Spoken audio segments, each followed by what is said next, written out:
The FNL Network Talk Show.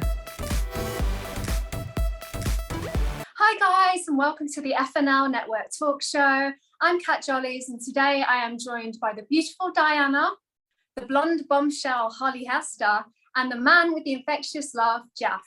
So guys, first of all, we just had Thanksgiving. How was everyone's Thanksgiving? Did you have a good time? Yeah, thank you. How about you? Yeah, it was a quiet one. I kind of did my face mask at home. It was just a day for me, myself, and I, which I kind of like. I like the downtime. So anyway, we have a busy show today. There has been a lot going on. There's a lot to talk about. And so I'm going to just jump straight in, if that's all right with you guys. And the first thing I want to know, because there's been so much happening.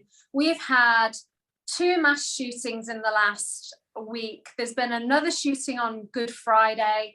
You know, there's all the stuff like trolling on the internet, there's bullying, there's stalking of celebrities, and, you know, blaming celebrities for stuff.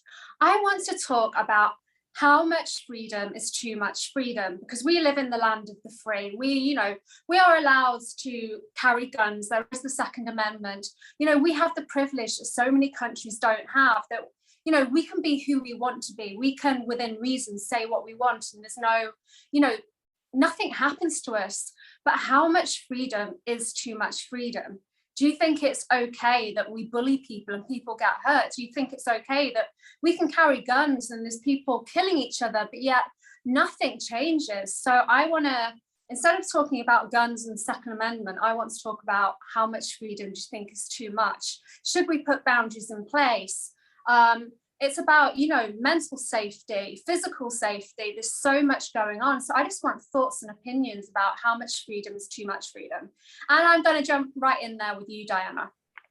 Yeah, so I think more regulation needs to be implemented when it comes to gun sales, because so far, if you're buying from a licensed gun dealer, there are some background checks in place and things like that. But the issue is, and where the guns are getting into the wrong hands, are from unlicensed dealers.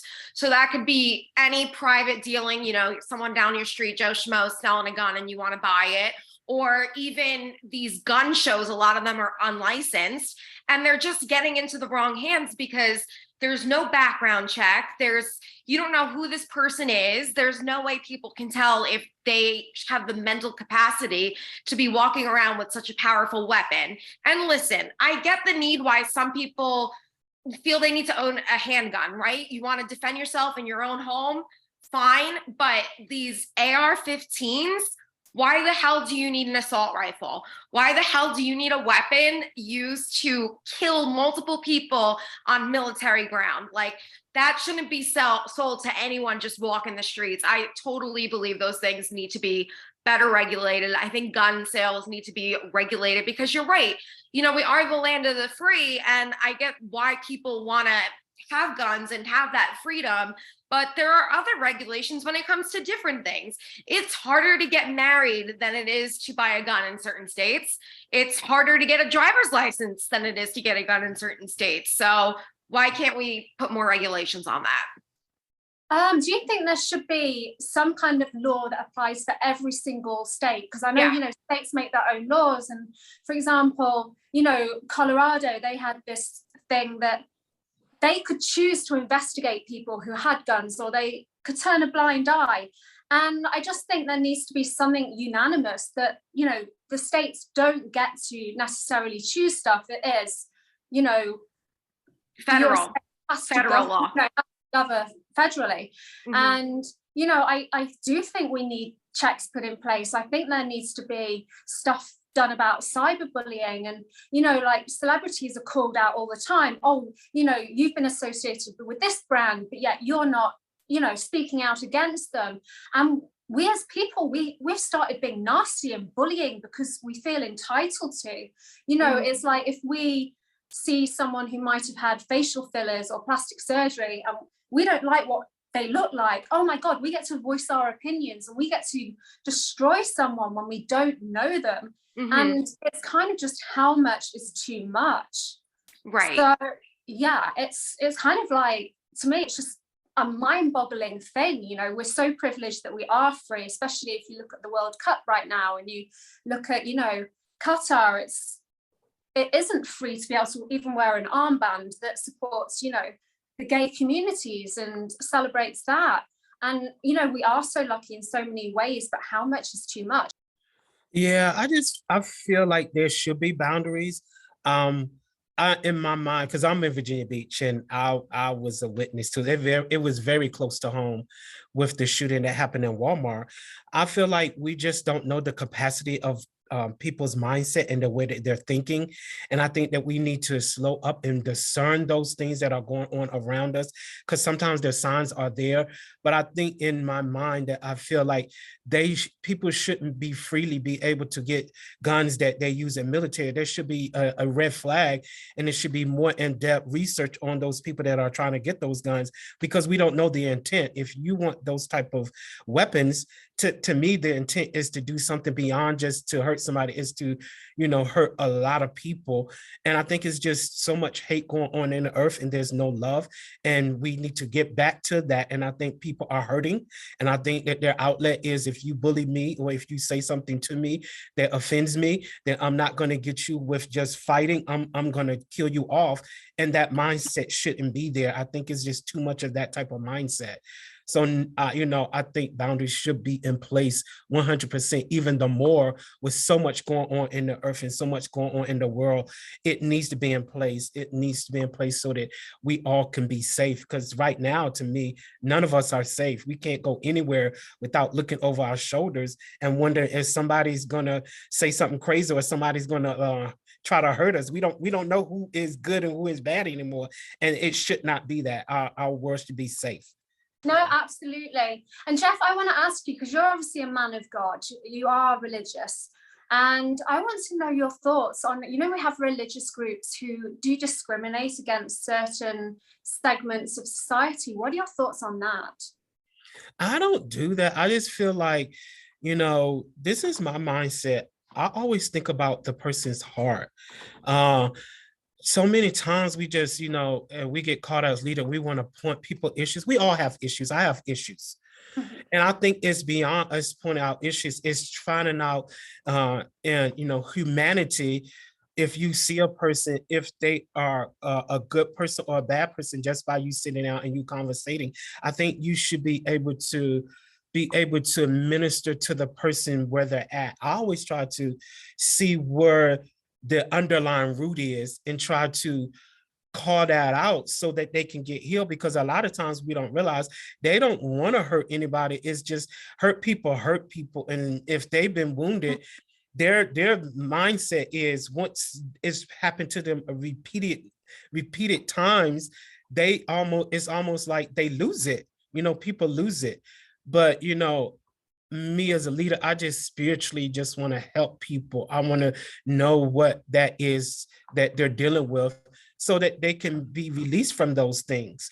I think if we as leaders were more inclined to think about where that person is and what's going on with them, versus just automatically, you know, want to say, you know, they're sinning and such and such. First, you need to get the background why they're doing that. It could be molestation. It could be anything that triggered that. But for you just to point a finger and call somebody out of their issues, you're not making it any better. I want to be able to make it a better place for people. So I don't want to so-called point fingers. I just want to help you. And if I feel like if that's in your heart, then those things are happening. You know, you'll be there to help them. So that's my perception on it as a leader. Okay, so as a leader, do you think, say, religious leaders, teachers, anybody that's a person of authority, do you think they have a responsibility to guide people, to say this is what's right, this is what's wrong, and to try and steer people down, I'm going to say, the right path? You know, just trying, you know, bullying's not nice. You know, you've got to accept people. You don't react on impulse. How do you think being a leader can help with that, can help kind of manage the situation that we've got, where freedom is for many people too much, you know? I like I said, the one word I can always say is love. If you do it in love, people will receive you. If you do it where you're pointing a finger and you're pointing out what their issues are, people are going to reject you. I know me, when people point out my struggles and my issues, I don't want to deal with them. If you come here to see what you can see on the outer, what my struggle is, and you're not coming to help me in love, then I don't want you to be coming to me, because I already know those things are there. People already know that they have things that they're dealing with. They want somebody that's going to encourage them, help them, and build them up so they can go on with their purpose. But when you turn them down and you want to say, you know, you're sinning, you're going to go to hell, or whatever the scenario is, I don't feel like you're helping them. Helping is really putting your arm around them, embracing them, regardless if they have a struggle or not, and just say, I just want to come and help you, and I want to be able to encourage you so that they can see a road ahead of them. They can see that dark place it in, and there's a light at the end of that tunnel. So I think it's all in the way you come off to a person as a leader, your perception of the love. When it's really genuine, I'm telling you, it really works. People receive it. And it doesn't necessarily have to be a leader. It can just be an individual as a whole, just showing love to human people. No, absolutely. I agree. And I do think, you know, as an individual, it's nice if you can say to someone, you know, you look pretty today. I like your shoes. Just give compliments out, because compliments are like pleases and thank yous, and, you know, telling people have a good day or you love them. It's free. And I think as people, we need to make more of an effort to be nice than be a bitch. And I am going to say, I can be a real bitch, but that's something that I try and work on daily. You know, I try and keep that waspish side of me who has got a tongue in check, and instead, you know, like actually be the sort of person and give the compliments that I would like to receive, because it puts a smile on your face. It kind of puts a bounce in your step, and you're like, actually, I feel good about myself because someone said, you look nice, your hair looks good, I love, you know, your outfit, or whatever, or I'm proud of you. And I think little things like that, it just helps everyone mentally and everything else. Now, Holly, she brought on a really great point about sex trafficking, and there has been a massive story this week concerning, I always get this wrong, Balenciaga, okay? And they had a big campaign, and I want everyone to be honest about what they felt about this campaign, from how they saw it when they just looked at it visually to then actually looking at it in depth. Anyway, the campaign I thought it was really interesting. And I'm going to be upfront and honest and say, I actually liked it as a piece of art. I'm not saying I agreed with like underlying values, but, you know, I thought there was something, you know, it was like teddy bears and children, but the teddy bears were in bondage. Yes, that's not good. There was also a letter that was from a child pornography case. But I never saw that when I looked at it. I just looked at it as an interesting piece of art. And I think that art is confrontational. I think it is often something that we can be shocked by. And, you know, obviously people have been in uproar because of trafficking, child abuse and everything else. And yes, this was probably a really ill thought out campaign for 2022. It's the sort of thing that you would have seen in the 90s when it was okay to, you know, as a model to be photographed with a razor in your hand, you know, like as if you'd passed out from drugs and alcohol and have happy etched in your stomach as you supposedly had overdosed. I mean, there was nothing shocking about that sort of thing in the 90s. But fast forward to 22, it's people are in uproar about it. And I want to know what you thought of the campaign, what you thought of the underlying messages, and what you thought about people's reaction. And I'm going to start with you, Holly, because you kind of brought the sex trafficking in. Sure, Kat. So it's interesting that you said that this goes all the way back to women. If this were a campaign, let's just say women that were pregnant and drinking martinis in ads and campaigns who had a cigarette between their fingers. I mean, there's things like that where you're just like, you know, sorry, my volume. So anyway, yeah, it's just interesting because if this were a campaign like that in that day, it wouldn't be as bad. But because this issue has been blown up everywhere, I mean, everywhere. And honestly, no one really wants to be in bondage. And this is kind of a representation of bondage. Like, let's just say you're pregnant and you're holding a martini. Well, no one was aware of it, so no one knew against it.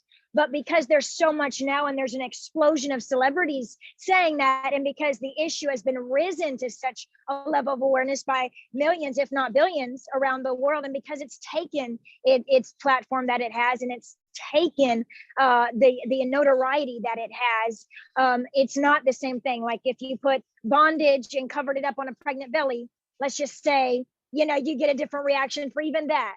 But what I'm trying to say is I think this is a little bit more of an issue now than even what being pregnant and drinking while pregnant would have been then. So it's very interesting the turn that this is taken.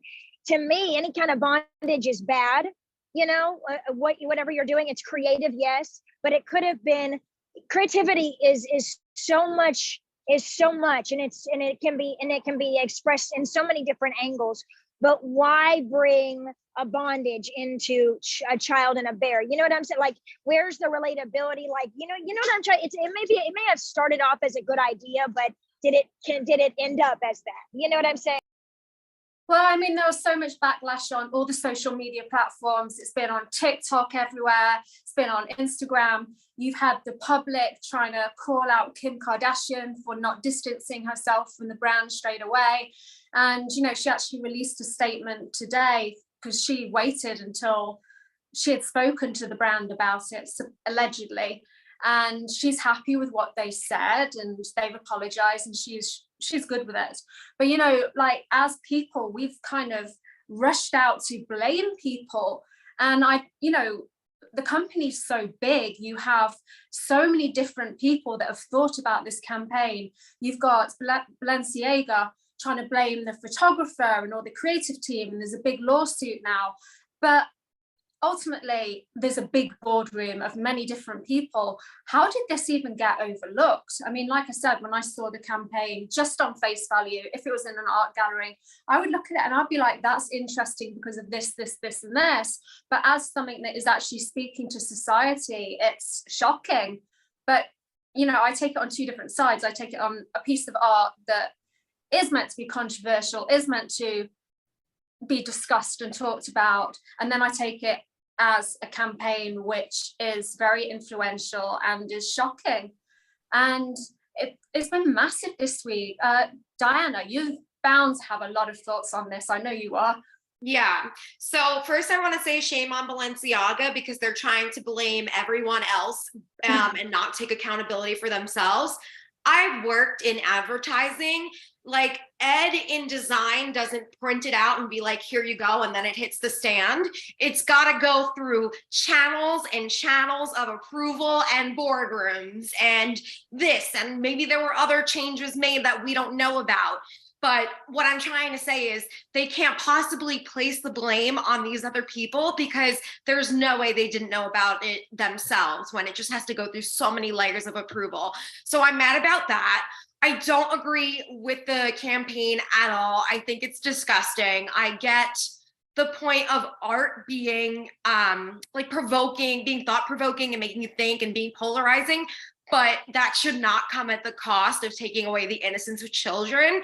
And sure, you might think like, well, they might not know what bondage is, so like it's going to go over their head. But what about when they're in first grade, let's say, or like second grade, and the kids from school who have older brothers and sisters talk to them and they get made fun of, or they find out that way what exactly they were holding? That's going to be with them for the rest of their lives. And I just don't understand what the thought process behind this campaign was and how it passed through so many people. And as far as celebrities go, listen, I don't want to support a celebrity that supports something bad. However, it's not up to me to make them change their minds. I get, you know, wanting to speak out and put your opinion out there, and I'm all for that. But when you start to kind of forget that you can only control your side of the street and make sure what you're doing is cool, that's when it becomes a problem. So for me, I'm not going to support Balenciaga. If Kim Kardashian wants to wear them, fine. I don't really care what she does. She doesn't dictate my life.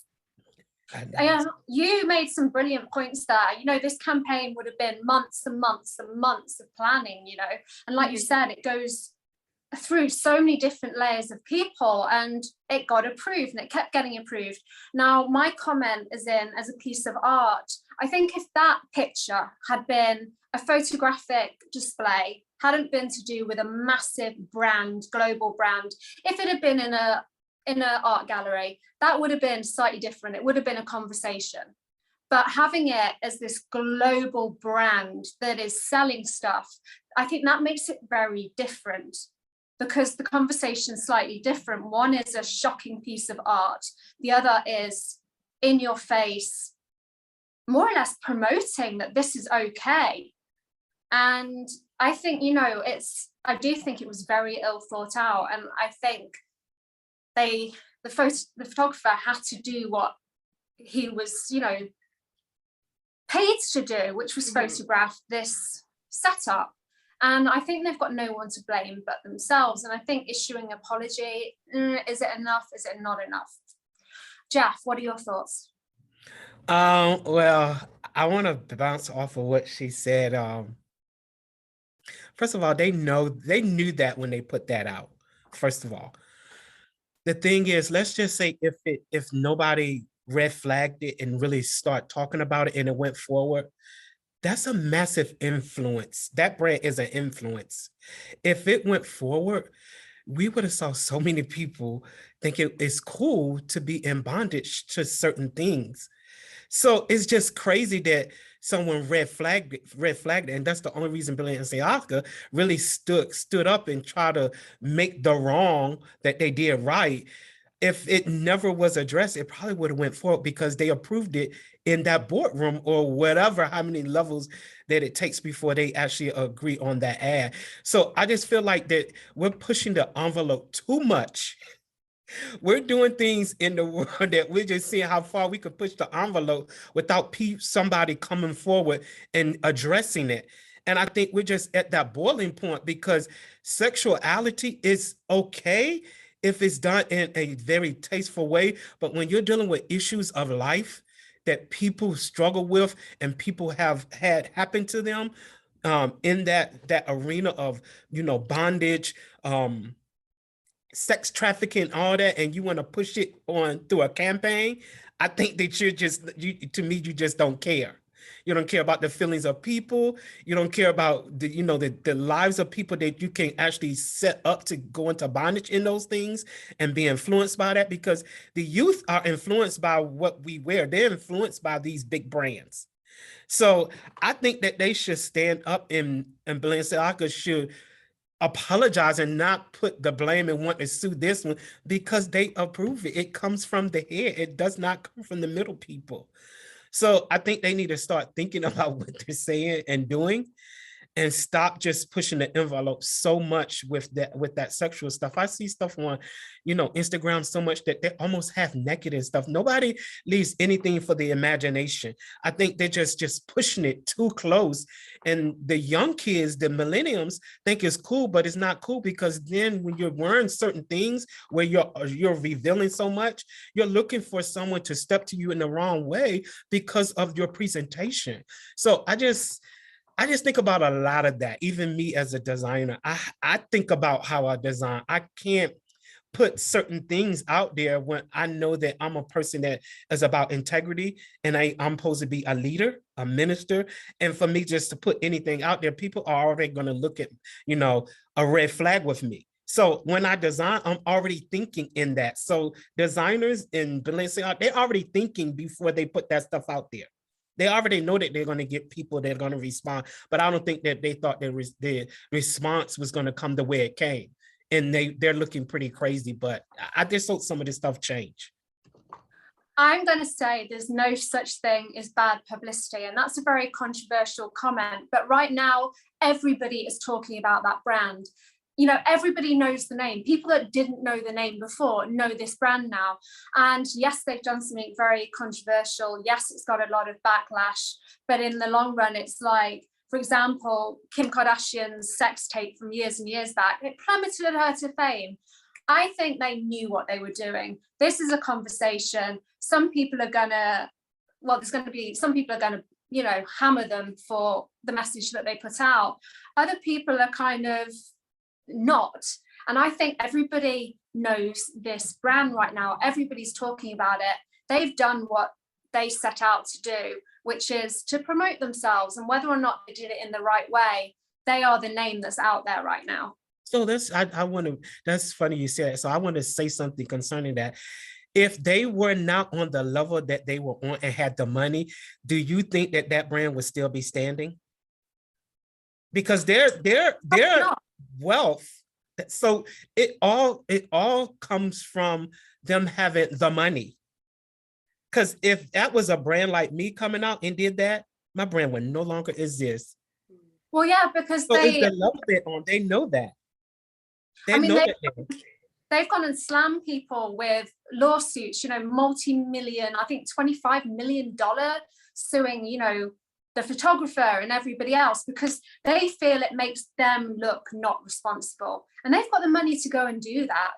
You know, Sorry. And how do you, no, it's okay. How do you like the innocence of that? Like you guys said, the photographer who's just, some of these people that are just minding their own business and they're just getting paid to do their job. And even they're getting in that negativity now. So it's now, hold up, wait, whoa. You know, I love that you said that, Kat. The photographers just doing their job. Imagine all the people, the innocent people who are doing their job and just getting paid. They don't even know really, they didn't even see, you know what I'm saying? Like the vision for them was the vision for that was discussed, and they're just going through the motions and just getting a paycheck. And then all of a sudden this happens and it's like, wow, okay, this is not cool for me anymore. I'm going to say the photographer will have seen the mood boards.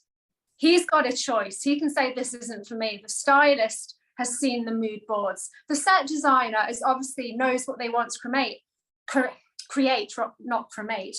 But anyway, all these people have had a choice. They could have said, you know what, I'm not comfortable with this, and walked away.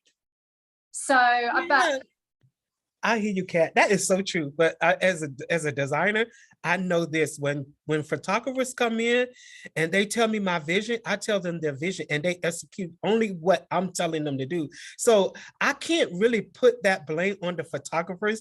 I have to put it on the people that actually, they in their mind, the photographers think it's cool, it's okay, because they're only doing their job. But if the people that are a higher level than them, like Balenciaga, the owners are approving this, they're only doing what they were put as paperwork for them to do. They're only doing what they were told to do. So I can't blame them because they said yes to the project. You understand what I'm saying? No, I understand, because being affiliated with a global powerhouse like that, it's good for anybody's resume. But what I'm saying is, if a photographer is not comfortable doing a shoot, that's, it's up to them. If they do it, they can just say, it's not the right job for me. Has anybody got anything else to say on that? Okay, moving on. There's been a lot more fashion news this week. We have Gucci. We have Allessandro Michele is leaving Gucci. Now, he is pivotal into making the brand what it is today. He did the collaborations with the likes of Adidas. He got Harry Styles involved. In fact, he is the man who is probably responsible for Harry Styles's, style, his dress sense. He was the man that put Harry Styles in a Gucci dress on the cover of Vogue. So he's been totally changed the brand. He's kind of made this brand, hip, made this brand the brands to wear because it is associated with Harry. Now he's leaving. What do you think it means for Gucci? What do you think it means for the future? Will Harry Styles follow his friend? What is everybody's thoughts and opinions on this? Because there's a lot of discussion on the web about all this too. Do you actually even care? That's another thing. And I'm going to start off with you, Jeff. How do I say? I think Gucci gonna bounce back. They always bounce back. I feel like he may branch off and start his own brand, just like Tom Ford did. He's did what he's supposed to do, and now I just feel like he's just gonna do something on his own, and it's gonna be bigger, and he's gonna have that following. But Gucci always gonna stand and be Gucci. Nothing's gonna change who they are as a major brand. That's just my opinion on that. No, absolutely. I mean, Gucci has always been there, but it is the end of an era for them. And I think Allessandro, he's going to do great things. I really admire him as a designer. I think it will be quite important to whether Harry stays loyal to Gucci or whether he moves with, because he is a name that's so influential right now. You know, he is one of the most fashionable men in the universe. And that's, you know, whether or not you agree with that or don't agree with that, but he is a massive powerhouse when it comes to anything right now. So I think, you know, I can't wait to see the story unfold. Diana, what are your thoughts? Yeah, I had to look him up and I thought he was Jared Leto, which is funny because they both did wear matching outfits, I think to the Met Gala this year. So he dresses Jared. Yeah. So I don't care, not to be rude to fashion designers. I don't have any, Jeff, sorry. I don't have any attachment to the people who design my clothes, except maybe if I were to wear Jeff's clothes, that would be an exception. I feel like the last designer I cared about was Betsy Johnson when I was in high school and was a scene kid and wore one of her dresses to my prom, or Kate Spade, because obviously the tragic nature surrounding her passing. So something like that, that's more meaningful to me. Some rich Italian guy, and I can say that because I'm 100% Italian, like deciding to do something for himself, like, God bless, you have enough money. Gucci's going to be fine. I'll start caring about them the second I can afford to buy them. I love that. I do really love that. And I love the fact that you like Betsy Johnson. I mean, I loved Vivienne Westwood rather. Yeah. I'm getting it so wrong today. My brain is just like since Thanksgiving, but never mind. And I love Vivienne Westwood. I think she was amazing, and she was just, her style so unique. Holly, what are your thoughts on all this? First of all, I love it. I love it with all of you. Kat, no way, shape, or form are you to blame yourself for that. This is Thanksgiving. We get it. Oh, girl, forget about it, as they say. It's okay that you're feeling that way. I'm feeling that way myself. I think we've all been that way. I'm going to 100% agree with Diana and Jeff. The brand is to be mad respected. Everybody's worn it, even if they don't know the name of it. I completely agree with the Betsy Johnson comment there. I think I have a purse of hers, a little purse from like a gazillion years ago, and I looked it up, and it's still worth like a gajillion dollars or something like that. I mean, she's just like classic. She's so classic. I have mad respect for any designer. What I was impressed at, and Jeff, I have mad respect to you, because designers, I know what they go through, and my gosh, I appreciate you sincerely.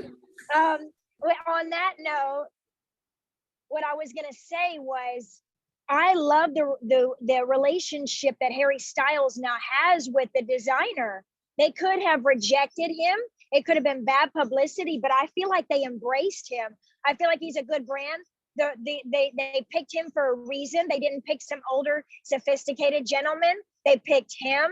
Obviously, they wanted a certain image. He fell into that, and he accepted it willfully. And I love that. I love that the relationship and the organic, publicity and the wave that they're both riding together. I have mad respect for that. I don't think it's good or bad. In fact, I think it's great that they chose him.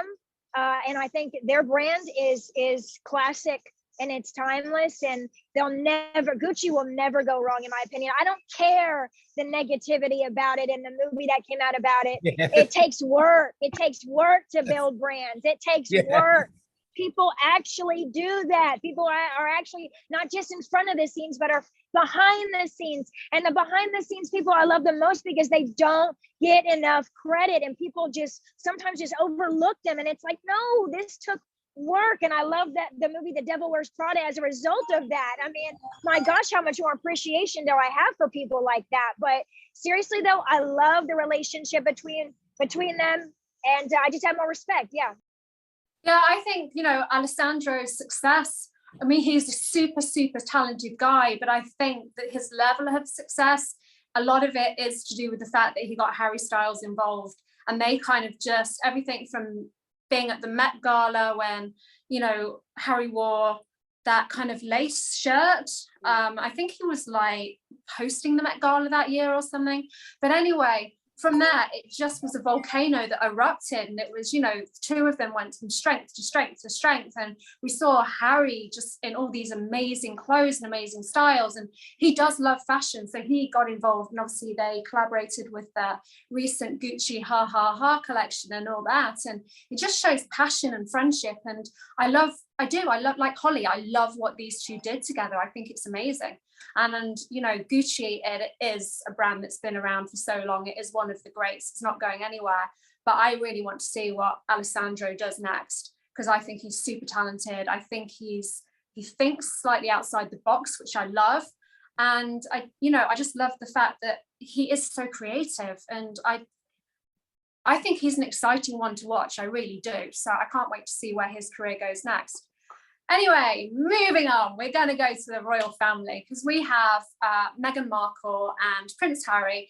They obviously, since they stepped down as royals, have been stirring things with Oprah, you know, interviews. They have their Netflix documentary coming out, or docuseries, reality sort of thing coming out in the next couple of weeks. We've also got Harry's book Spare, which if anybody is on Amazon, you can get Amazon audio for free right now.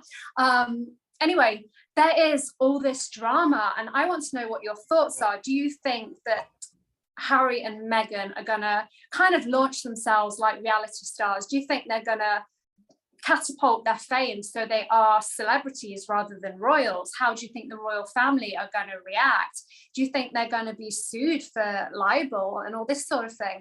Because there's a lot of drama that's happening, and it's going to be, again, watch this space. But what's everyone's thoughts on this, Diana? I feel like Meghan Markle can rescue a bunch of kids from a burning building and people would still like reach to find a problem with her. Ever since it was announced that she was engaged to Harry, people did not respond well to her, because this is an actress from America who is biracial. And I just feel for the woman for all the hate she's gotten from the tabloids. Everything is somehow her fault, no matter how she was mistreated. Then she wants to speak out on her truth about being mistreated, and all of a sudden that's a problem. I think that good for Harry and Meghan for stepping away. And I think that some of the old traditional members in the royal family, that's what's causing the problem. She's not the problem. It's the response to them that is the problem. Because according to a new biography that's coming out about the Queen, I don't remember the author's name, but it was a photographer for the Queen. Queen Elizabeth had no problem with Harry or Meghan. There was one point she said that she was worried about their mental health because of what was going on in the press, and she was worried that he was a little too in love with her, but she liked Meghan as a person. She even said that if you want to continue acting, I give my blessing. And Meghan said no, and she wanted to dedicate herself to the royal family. So I think any manufacture or any drama surrounding Meghan and the royal family, and now that Harry's dragged into it, I think it's a little bit manufactured. Oh, absolutely. And I'm going to say that how the press has reacted to them as a couple has totally changed. Obviously, I'm British. When Harry and Meghan got together, we loved it. We had this Hollywood actress, and we loved the glitz and the glamour that she was becoming part of the royal family. And people like myself who think the monarchy is dated, perhaps should bye-bye monarchy when the Queen died, we embraced her, we loved her, we kind of put her on a pedestal, and it changed when they wanted to step down. I think Britain felt betrayed, and then, you know, obviously the press, they're selling something. So if the public is kind of like, well, she's taking Harry away from us, she's being negative on this institution that we have, everyone loved the Queen, so that was, you know, they didn't want the Queen to be hurt in her old age. And I think the press kind of turned against Meghan because it's what the Queen wanted. And wherever the press are doing, they have the ability to stir the pots, to create the fire and to spread it at speed. And I think they demonized her, you know, and they just made people turn against her, and that is very sad. So yeah, I agree with everything you're saying, but the narrative has changed. She was on a pedestal. She was, oh my God, we love her. We're celebrating her. We think she's so amazing. Yeah. But there were the British press is notorious for being much worse than American press, and that might have been the reaction to the people. But I've seen with my own eyes just like racist attacks from the press when they we have obviously conservative press, and then we have, you know, the more things like the Sun, which is, you know, like kind of appeals for more labor, and it depends a lot on your class too.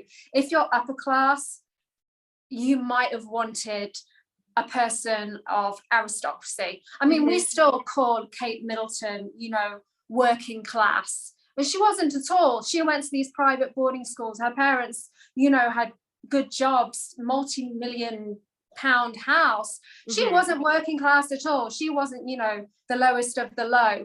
But we like to bring it out that she was a working class girl, you know, and she wasn't at all. It's just drama. I mean, Kate was as good as William could have got without marrying a lady. I was about to say a lord or lady, but a lady, you know, or a but Kat, you just brought up a very interesting, I'm sorry, you just brought up a very interesting point about the publicity and how the British press were. This is brilliant. This is brilliant because she really revolutionized. She bore all to reporters. She was so vulnerable, and this outraged the Queen because here they have this like shell of a family and untouchable, and the Queen always wanted to relate to her people a little bit more, and I applaud the Queen. She said so many great things, like you said, you know, and then Britain have its reaction, but she really took a step into the press in a unique way. Don't you guys think about that? That's crazy. I mean, I love Meghan. I think she's brilliant. And to be honest, everyone knows I like celebrity. Everyone knows I like gossip and drama. I love the drama that's being created because I live off that. I just like it. But so I think she's great. I think Harry's great. I think, to be honest, what would his role in life would have been? He would have been in the shadows behind his brother. He's doing his own thing. But I am interested to see the reactions when this docu-reality series is released. I want to know, I'm interested in seeing how America deals with it and their reactions and how Britain does, because it's going to be very different. And, you know, just it interests me because I like the whole dynamic of the two. I like the fact they don't care enough and they're doing their own thing, you know, and I think bravo to them because they are carving out their own, you know, path in life. And they have said, we don't want to be part of the institution, you know, we'll do our bit when we have to do our bit. I mean, they did offer to be part-time royals. They got told no, all in, all out, yada, yada, yada. And I think they're great. Jeff, what are your thoughts on it? What are your thoughts on the docuseries? Do you care? No, I don't see that. No, I just feel like they're just being strategic. I think they're trying to break up old traditions. I really believe that he's experienced some stuff in the royal family, and he didn't want to just be traditional. So I think he's just breaking up that old tradition, the way their mindset, the way they think, and they don't like it. I think there's a new era going on, even in society, that some of the old traditions that used to be okay is not okay anymore. And I think they're living their truth, and they're being free and not being in bondage to what, you know, people telling them they should think or how he should move. So I think he's doing a wonderful job. I think both of them are doing a wonderful job. I love them. I think they're both just charismatic people enjoying life and in love, and let them live and then love their life, whatever they create, and not people try to create it for them. So yeah. I agree. I think absolutely great. You know, but we have, you know, Prince William. He's trying to stop all this stuff coming out at the moment. Apparently, or allegedly, he's got legal teams involved to try and put a stop to it. And I just think it's time to be open. As people, we all have flaws, you know. If Charles was gay and we find out stories about that, let's celebrate him and embrace it. You know, it's like we all are people. We're no longer stuffy. We celebrate diversity. We celebrate people for the good, the bad, the ugly. Just go with the flow. And I do think the monarchy needs to step forward and be modern. And I don't think it's going to happen. I don't think it will ever happen. Not through William, not through George. I have to think about that one for a while. That's how interested I am. But, you know, it is an institute which is unfortunately just going along on its narrow little path without looking at the world around it, really. Holly, did you have anything else to say? Because you came in with some brilliant points. Well, yes, Kat, the publicity of Diana, I think everyone's trying to say that Meghan Markle is like a modern day Diana, because Diana was very vulnerable too. And she was suffering from a mental illness. And she, like I said, the second it was spoken out, she bore all to interviewers. And we can still read we can do research upon research, about her, and we'll find some astounding statements. She was truthful. She went there, and she lifted the curtain, so to speak, with all the dynasty, and it's just crazy. So I think that people are saying that Meghan Markle's a modern day Diana, and that's for Harry. But as far as the British Empire goes, it's just unbelievable, because you're talking about it firsthand, and you've been there, you can talk about it firsthand. You've got the platform too.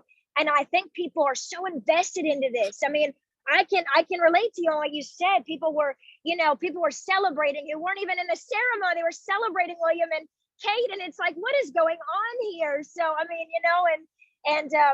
and what I love about it too is that I'm sure Diana's got some things to say about this, because she's Italian, and she gets the tight knit family kind of thing. You know what I'm saying, Diana? But yeah, we don't know where this is going. But I think that everyone's saying that Diana's a modern day Meghan. Who knows? Maybe she'll be that vulnerable. Who knows? Yeah, I do see the similarities between them, because Diana had this very controversial interview with this guy Bashir, and it was everywhere. It was about her unhappiness, and it was about her eating disorders, and the fact that she would never become queen. There was, the segment, and he asked her, "Do you think you become queen?" She was basically tears in her eyes. "No, I don't." And Meghan is like that in the way she's spoken out. But as to comparisons, I know right now people are trying to compare Kate Middleton to Diana purely because her title has changed to the Princess of Wales, and we all like to compare everything to Diana because she was our treasure. And I think that had there been no Diana, there probably would be no royal family, because people loved Diana, really loved Diana. And on that note, I just can't wait to see this docuseries. I'm interested because, I think these people are great. I think they're doing so much good, and they're trying to live their own lives. And I hope if rocketing them upwards in the celebrity ladder helps them do their humanitarian and charity work, then good. Because I think Harry is a good egg. I do think he's a good egg. I think both of them have their hearts in the right place. So yeah, I just love all that sort of thing. On that note, has anybody else got anything to say about Harry, Meghan, royal family, any of the topics tonight? In which case, I'm going to say thank you very much, guys, for being here with me. I've really enjoyed your conversation, all the points and everything you had to say. That's all from us on the FNL Network talk show for this week. We'll see you next time.